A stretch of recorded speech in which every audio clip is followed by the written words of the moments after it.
Hey there, Wargamers, Justin the Iron Painter here from Death Row Designs, and today I'm going to be showing you guys how to do scratch marks on your miniatures. If you're interested in seeing how we did the decals or laid down the base coats with the particular pieces we're working on today, make sure you check out our previous tutorial videos.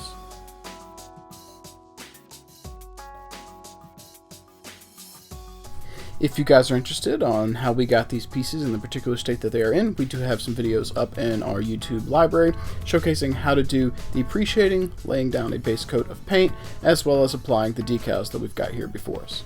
That being said though, today we're going to be focusing on applying some scratch marks. The goal of the techniques we're going to be working with today is to fool the eye into viewing something that has depth. We're working on flat and round surfaces here, but we're applying paint, which is going to go on flat. We don't actually have depth, so by applying a couple of different colors, we're going to give the illusion that there's a deep scratch without actually physically scratching the surface. To achieve this effect, you'll need a couple of paints, something dark, something light for a highlight, and then a silver for the scratch part. Today we're going to be working with model color black, which is going to be the deep portion of our scratches, along with Fenrisian gray, which is going to be our highlight, which is going to help create that depth, and then Vallejo silver here, which is going to give us the scratched portion down to the surface. We're going to start off today by working with the Space Marine shoulder pad, and we're going to be using our Vallejo black paint. Now, I think it's important when working with stuff like this to apply some battle damage and scratches that we do some of this across the decal itself. This helps sell the illusion that there's battle damage on the top surface, and also helps to blend the decal into the overall piece. It helps give the illusion that it's painted on and not actually a water slide decal. Now for this step, if you would prefer, you could use a brown color paint instead of black. Just depends on what your preference is. But keep in mind where you're applying these scratch marks, the black portion you're applying is the lowest part of the scratch. This is the recess. We're doing the black portion here because this is the bottom layer, the lowest point, and we're going to be coming in later with some higher points to help push that depth. For basic tabletop, we may just say this is good, but that's not what we're going to do today. We're going to add a couple more steps to help push this depth and bring this to the next level here.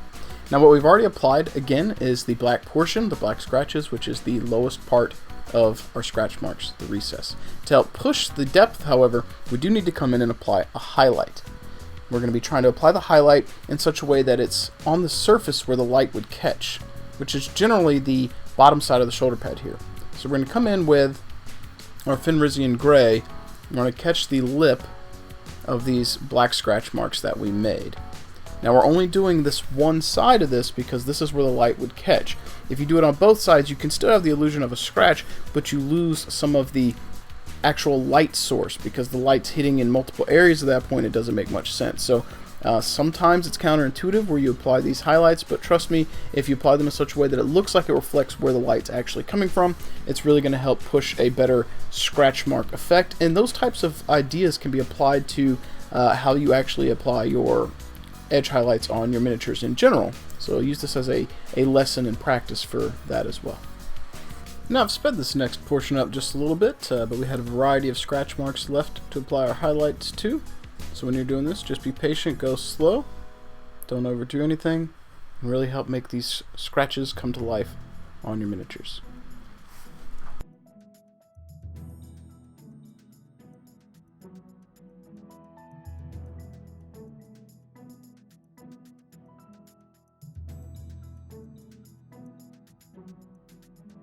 With our black scratches now down and our highlights applied, there's one final step for us to come in and do. We're going to be using our Vallejo silver, and we're going to come in with our paintbrush and put a very fine amount into the center of these scratches, trying to trace where the black scratches were, but we want to leave some of the black and the highlight color showing through. What this is going to do is give us the illusion of more depth and a scratch that goes down to the metallic surface. So you've got the bright blue for where the light is catching the edge of the paint crack, the black where it's maybe hitting like a primer coat for the Space Marine armor or the ceramite or something that's really protecting it or allowing the paint to bind to it in the fictional Warhammer universe, and then the silver where the battle damage has went straight down to the surface. Now if you want something that's a little less clean here, you can even come in and add a little bit of Agrax Earthshade to these cracks and kind of have a little bit of a rust streak that's coming down. Now this is not something that's required, and it's a little bit extra effort, but we're going to do that really quickly just so I can show you one extra little step that you can apply if you want to take your miniature to the next level. Now, you don't have to use Agrax. You can use any kind of wash color you want, or even thin down some acrylic paint. In this case, I really like the brown over the blue. But if you want something a little bit more rusted or weathered, you could come in with something a bit more on the red, bright red or bright orange side if you want some fresh rust streaks. But I find adding something like this that's real subtle right at the end helps sell the illusion of the scratches and helps give the idea that these scratches aren't super recent. And in addition to that, because these wash streaks go over the decal here, in this case the Ultramarines U, it also helps really pull everything together and give the illusion that this is an actual shoulder pad, not just some kind of slide-on decal. And there we go. I think with that extra little weathering step added on at the end, it really helps pull everything together for the shoulder pad. So now we're going to take all these techniques and we're going to repeat them and apply them to our Rhino hatch as well. Now we're going to approach this Rhino hatch with the same process that we did with our Space Marine shoulder pad, but let's make these scratch marks a little bit thicker this time, a little bit bigger. We've got a much larger surface to work with, so we can create more depth. And while we're at it, let's do a couple of scratch marks here. Let's make it look like maybe a gene stealer was trying to claw its way into this Rhino. I wanted to get in there to the juicy, fleshy Space Marines. Now we're going to come over here and we're going to apply some scratch marks to the side of the Rhino hatch as well. This is going to help blend in everything, give us some different types of layers and depth here. And this is going to allow us to have a scratch that's on the surface and a scratch that's on the side. It's going to make for some really interesting effects. With our scratch marks now down, we're going to come in with that Fenrisian Gray here, hit the bottom edge of all these scratches where the light would be catching, and help create that depth. Because this is a much larger surface area that we're working on, these scratches are much more prevalent. You can really see the details pop when we're applying this step. Now in this particular miniature, I really like having the scratch marks on the side panel here. It looks like a gene stealer or something with a claw to really try to rip open this Rhino tank or Rhino hatch.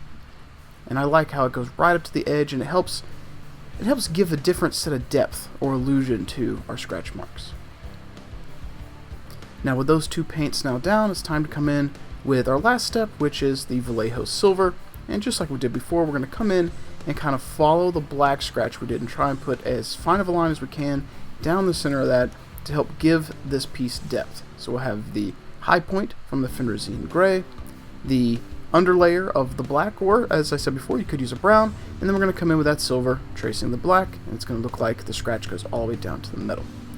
And again here on the side panel here, the side of the hatch where the scratches go right up to the edge, that silver here looks really great. Like you can just get a little dab on the edge and then drag it in a little bit, following the scratch marks. And it really does look like the paint's been pried right away and something tried to get in there. And I somehow had a happy little accident here. I had a little bit of silver there that cross-contaminated and just rubbed it right off. Now with our silver applied, the scratch marks on that Rhino hatch are complete, and you can see some really simple effects that we've applied to our Rhino hatch and our Space Marine shoulder pad to great effect. Now, like we did with the Space Marine shoulder pad, if you wanted to, you could come in and add some rust streaks or oil streaks to the Space Marine Rhino hatch, but I think this is where we're going to stop today. If you're interested in learning some more advanced weathering techniques, make sure you keep an eye out on our YouTube channel, as our next tutorial video that comes out is going to be covering chipping effects, rust streaks, and more advanced weathering techniques in general. Alright, with our scratch marks now dry, I think we're going to call it good. I'd like to thank you guys for hanging out with me today, and hopefully you found these techniques particularly useful. If you've used any of these on your miniatures, make sure you check us out on Facebook and our Facebook group, or tag us on Instagram. We'd love to see what you're getting into with your hobby miniatures.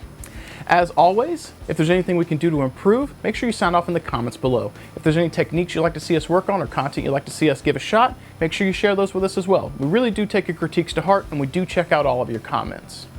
Additionally, if you'd like to help support the channel, make sure you check out deathraydesigns.com. Anything you do over there helps keep the lights on, helps keep me employed so I can continue producing content for you. So I'd like to thank you guys for hanging out one more time with me today, and we're going to sign off. So as always, happy wargaming.